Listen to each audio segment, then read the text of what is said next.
নীরব, কোন ক্ষতর কোনো চিকিৎসা হয় না? চিকিৎসা হয় না না বলে বলা উচিত, করি না আমরা। ধরো আমাদের যদি হাত কাটে, পা কাটে, সাথে সাথে আমি ডাক্তার দেখাই। পেটের মধ্যে গন্ডগোল হইলে, মাথার মধ্যে গন্ডগোল হইলে ডাক্তার দেখাই। কিন্তু আমাদের মনের মধ্যে যদি ঝামেলা হয়, মনও তো শরীরের একটা অংশ। অংশ। হ্যাঁ, তো রাইট। ওইটার জন্য আমরা কেউ ডাক্তার কাছে যাই না। আমাদের মনে হয় যে আমার মনের দুঃখ, আমার মনের কষ্ট এমনি এমনি সেরে যাবে, দুবেলা খিচুড়ি দিয়ে ভাত খেলে সেরে যাবে, এক কাপ চা খেলে সেরে যাবে। বা একটু ঘুমায় থাকলে ঠিক হয়ে না, যাবে। এসব হয় না।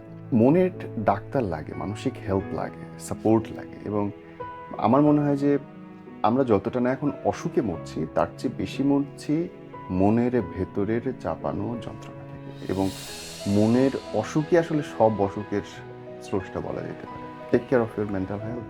কিভাবে করবে?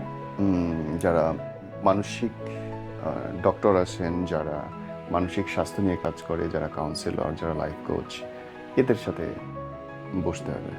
নীরব ভাইয়ের কাছে চলে আসো। Yes, I'm one of them.